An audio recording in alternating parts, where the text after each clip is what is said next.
fantastic documentary. Thank you very much. Thank you all for coming out. I'm sorry about the best bit at the end of the music. I don't know. I mean, IMAX is great, but even best amongst us make mistakes. So in this movie, we see John and Yoko, but especially John with almost a childlike wonder in regards to New York City. Why do you think he had that?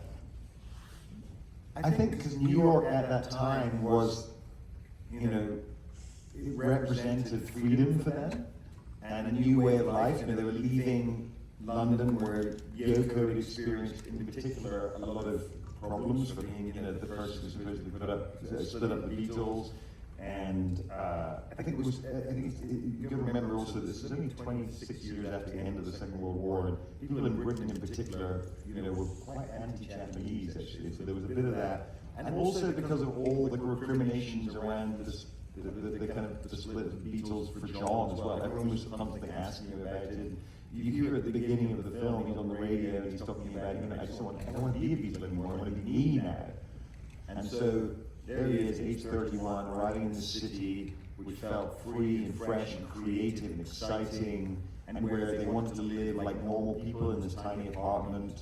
And yeah, it was an exciting, fresh time, and they were trying to figure out what do you do now? What do you do when you're an ex-Beatle?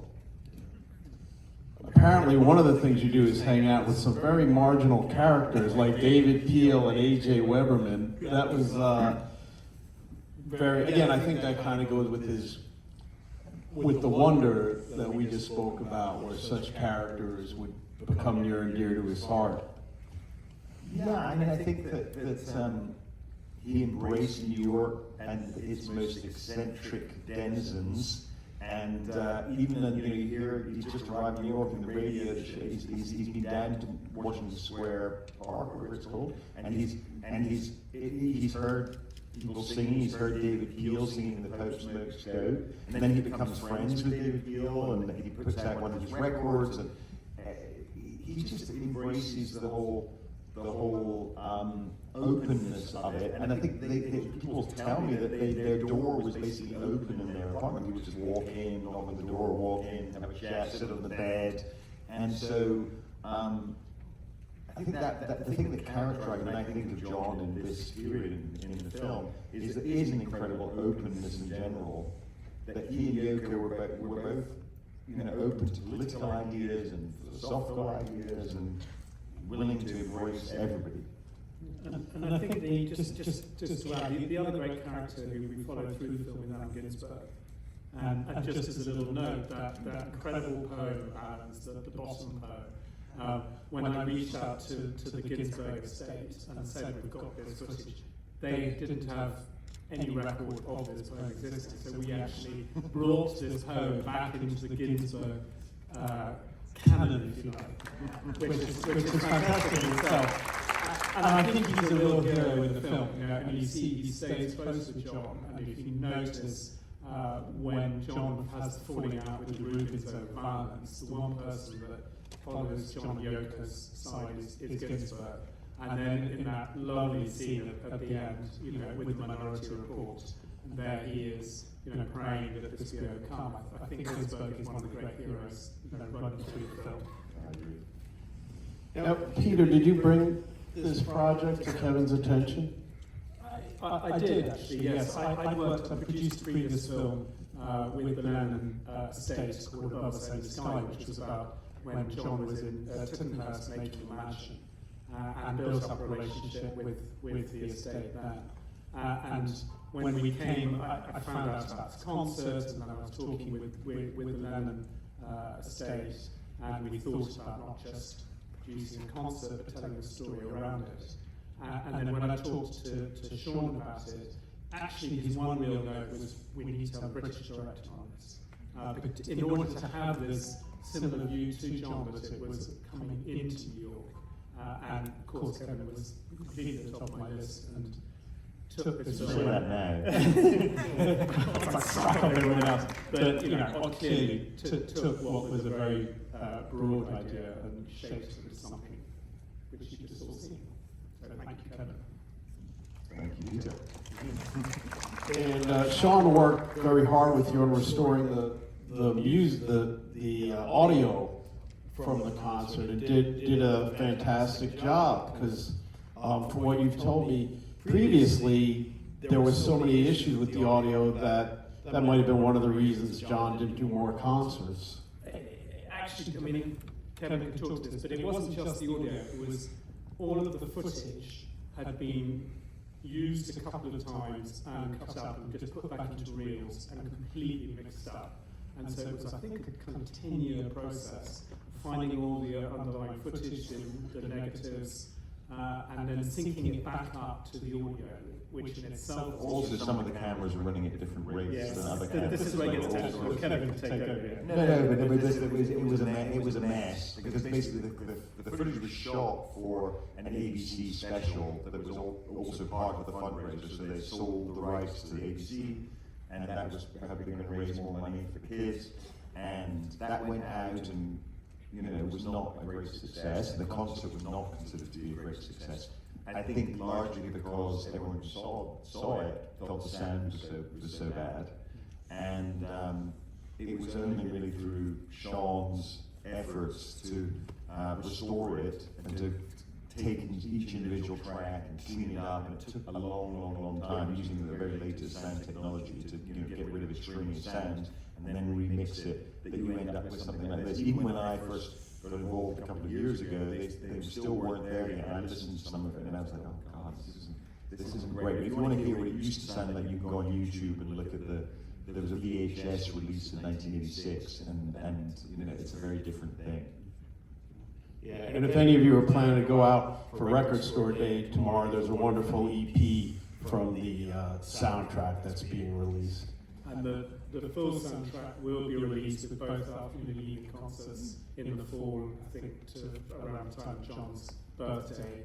At some stage in the future, I'm sure the concert film itself will also be released. So the whole concert is going to be released at some stage in the future.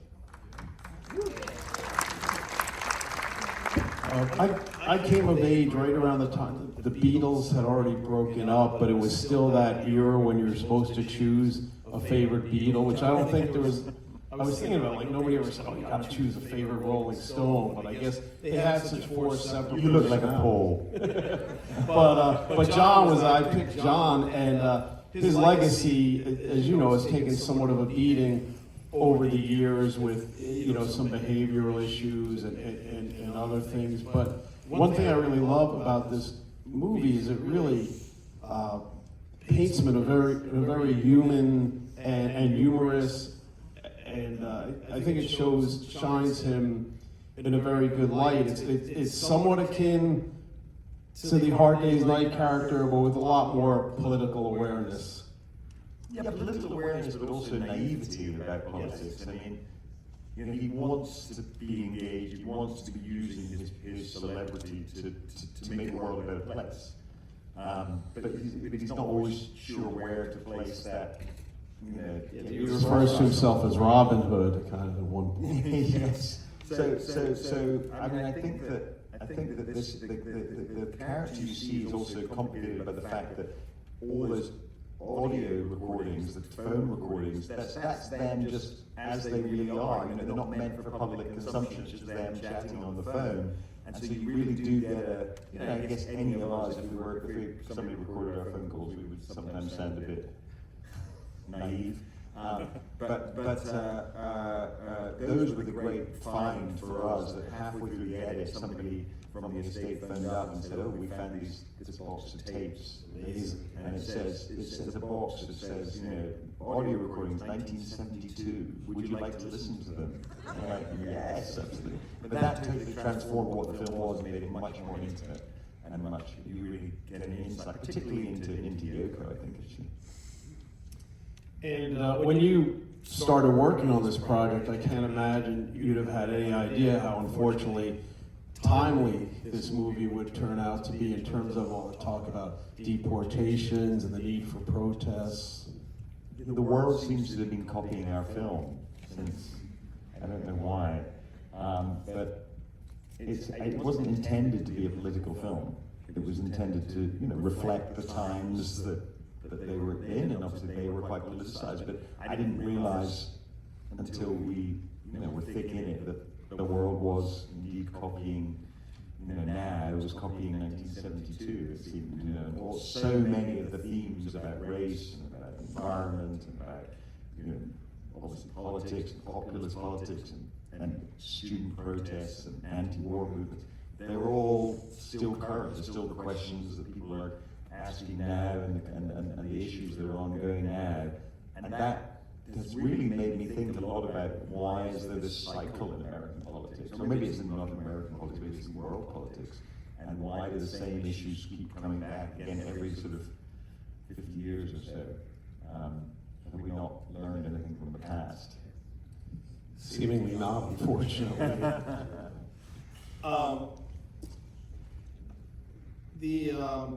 Has Yoko seen the movie? As far as we know, not. Is that We don't know. I mean, Yoko's very much retired now. She's 92, I think. She's certainly seen the concept film, and that would have been the first time that she would have seen her performance with her husband fully re-edited and all of that. I know she was very moved by that. And what we can say is that Sean, when he first saw a cut of the film, said, "This is, I know my mum would love this. It's the most true and appealing." Now, you found a better word than that, but it was his favourite portrayal of his mother that he'd seen in the film, and I think means a lot. Yeah.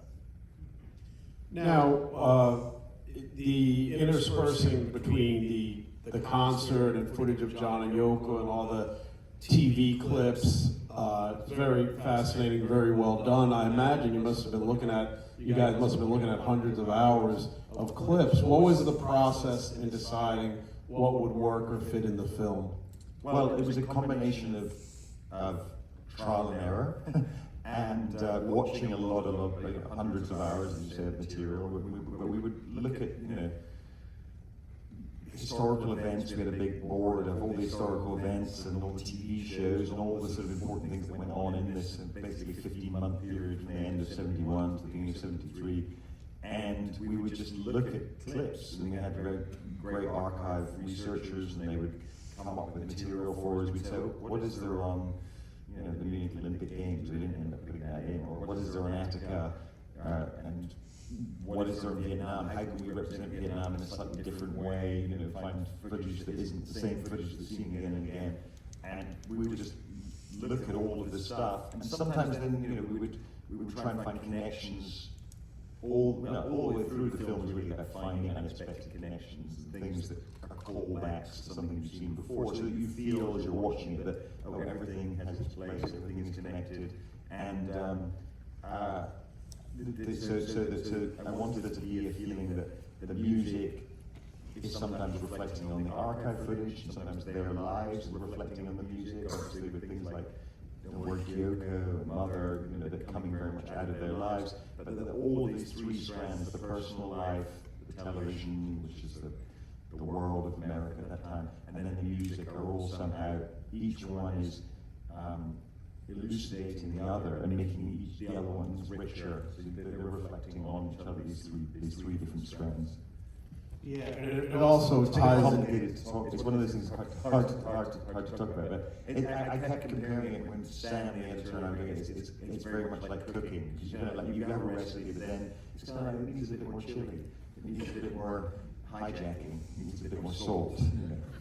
And that the footage, it also coincided very nicely with John's stated love of TV. Yeah, that was the thing that made me think I wanted to do this very much, was that I read this interview that John gave about the importance of TV in his life, particularly when he came to America. How that was, Julia, this is my window on the world. And I thought that's so interesting. He's educated himself through the television, and that's his primary source of understanding of America. And I also could personally relate to that, because I'm a bit younger, obviously, than John, but I was coming to America just around this time, and through the 70s, to visit my grandmother. Used to come every vacation, and you cannot believe the kind of sense of excitement there was coming from Britain to America. And in Britain we had 3 TV channels which were only on for like 6 hours a day, and then at 11 o'clock you had the national anthem and you were meant to stand up and salute. But in America you'd come and there'd be 180 channels, this kind of incredible excess, and you could see all human life there. And I would just stay up as a kid watching all these things in fascination. And so I could understand how John felt coming from this very repressed media landscape of Europe to America. And I think that I wanted to kind of replicate that feeling of the excitement of seeing the world, before you in television. Yeah, and they actually fell in with Geraldo Rivera, who was the host of that Willowbrook documentary, and you could hear on one of his songs, it might have been Come Together, but John actually name checks Geraldo. Then, of course, at the time, in part because of that documentary, he was somewhat of a counterculture hero, Rivera, and then a very precipitous fall from grace over the years. Well, I mean, let's stick to the film sticks to the times, and I think what he did for Willowbrook and the kids of Willowbrook, the concert was part of a bigger charity effort that he was carrying out over Willowbrook. In fact, yesterday at the screening we had Bernard Carabello, who was at Willowbrook, was a resident of Willowbrook from the age of 3 to the age of 21. He then, Geraldo brought him to the concert. You see him in the film. And he then went along with other parents. They militated to get Willowbrook closed down. Geraldo was with them throughout that whole process. And I think in '86 might be the final houses of Willowbrook were closed down. And Bernard was here yesterday. So I'm not judging anything past this, but in terms of what Geraldo did for Willowbrook, there's no question that he, we have all, great debts of thanks to him for what he did for that. If you wouldn't mind sharing with us what your forthcoming projects might be. Oh boy. I'm doing a film which is totally different, which is a thriller set in London about a woman who can't stop running. I'm shooting in 10 days' time, and I shouldn't really be here. I should be in London. Yeah. So that's a narrative film? That's a narrative film, yeah. You mainly work with documentaries, correct? Yeah, I've done both. I've done narrative films and documentaries, yeah. And most of the narrative films I've done have been quite political films, but this is definitely not. This is a kind of, I guess it's a satire about a satirical thriller about the power of our telephones over us. And how about you, Peter? I've got a number of projects in development.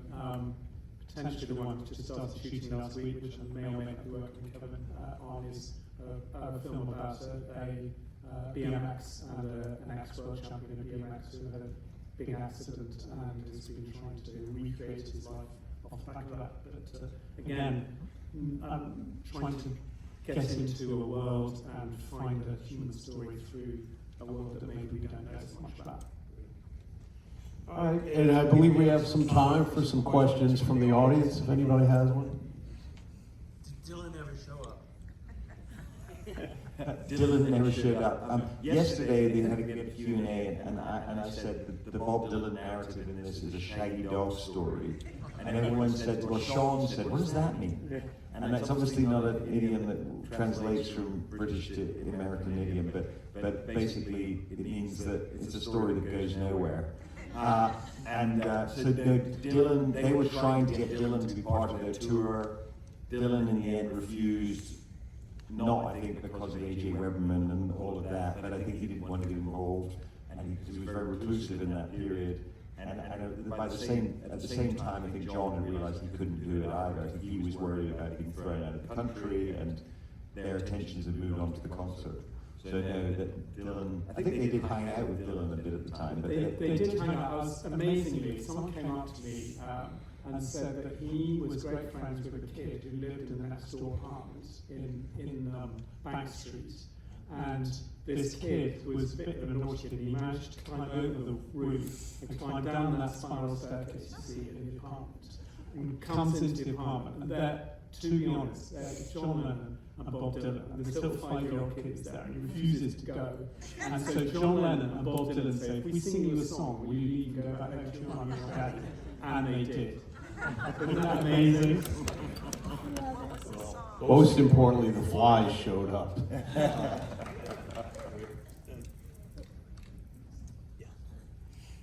I noticed how, as I was watching the film, I was really taken aback by the montage between the one-to-one concert, the footage of telephone calls with Lennon and Owen, the journalist, and then the footage from the political rallies, the commercials. How did you composition that all together? Does it reflect, like, I know you mentioned it reflected the time, but how do you think it affected Lennon personally? You didn't hear. She was asking how did the material, the news footage, etc., reflect on Lennon personally? And how did you put that all together? How did we put it all together? That's such a hard question to answer. It really was sort of trial and error. We wanted. So, for instance, when we knew we had to have a sequence about Vietnam, because that was obviously the motivating thing for everyone at that time. They wanted to stop the Vietnam War, and we felt like that needed to be quite a violent sequence. You needed to be able to sort of see why people wanted there to be peace. So the same way now, you need to see what's going on in Gaza in order to, if you want to protest against what's happening there. So we decided that we were going to use that. What song would we use to illustrate that? And we decided that Instant Karma was an interesting song, because Instant Karma is not about war, it's quite an upbeat song, but it's about karma, and is there going to be karma on America for what's happening, and karma on American troops, and it's kind of an interesting idea. And then it turned out to be an interesting counterpoint. You know, you put We All Shine On, and you've got shots of rockets, and so there's some interesting ideas conjured in your head there, and so that's what we were, we're just trying to look for interesting juxtapositions. It's kind of hard to talk about, isn't it? Because also, that's why the editor, Sam, has a co-director credit, because so much of what's powerful in the film, for instance, in the Don't Worry Kyoko sequence, where Yoko's singing about her daughter, and you intercut with all that old footage of Yoko. It's not something you can understand verbally, intellectually. It's visual, emotional communication. And just, I mean, as the producer, it is a completely unscripted film. Kevin came up with kind of one page of A4 with a general idea, and then he and Sam basically sat in the edit suite for 30 weeks before they came up with the cut that they would let us have a look at. So it was really absolutely an organic process of trial and error, and there was no, and I think that's why it works on this emotional level, because it wasn't pre-planned in any way, it was worked through in the process. And I think as a filmmaker, he was lucky that we had the budget to be able to spend that long in the edits, but I think as a filmmaker, it's such an interesting way to make a film. The gentleman with the blue shirt and glasses. Please speak loudly. My name is Lou. I was at the concert at night. I was so excited when the concert was going to be, I found out about the concert. I bought a whole row of tickets, and I brought my whole family with me and my friends.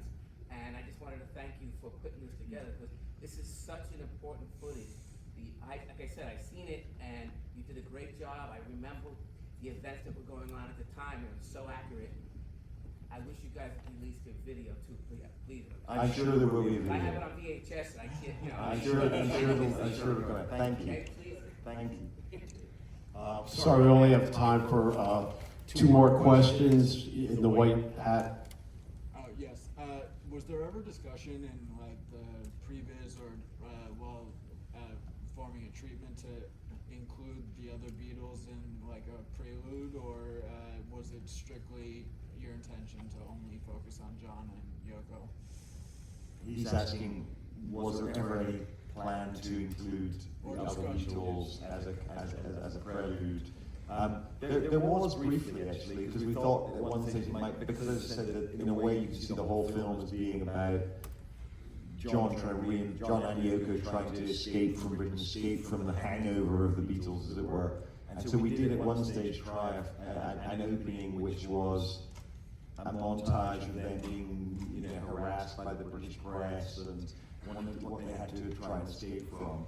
But actually, it didn't work. Okay, you in the front row there. Yeah, thank you. Wanted to know if there was one piece of film footage or something that you found that you were just completely awestruck, thinking like, I can't believe this exists with video or audio. There was like maybe one. Is there one piece of footage? Not really, no. I mean, all of it was kind of amazing. Some of the stuff of, I think it's when we heard the phone calls, and you just, I remember sitting listening to them for hours and thinking, it's like I'm in their bedroom, sitting on their bed, and listening to them on the phone, and that was the amazing thing. Yeah. I'm always so struck by the Berrigan sisters, that footage at the beginning with Richard Nixon, and when she says stop the war, and Richard Nixon just sits there, he doesn't know how to respond, he just sort of gurns at her. And then they carry on performing this weird song about a young girl being ogled over by an old man, and everyone thinks it's normal.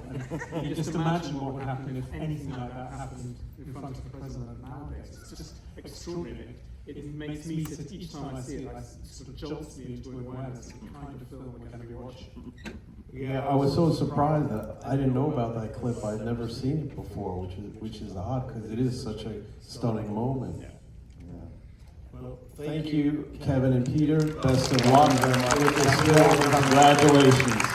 Thank you very much.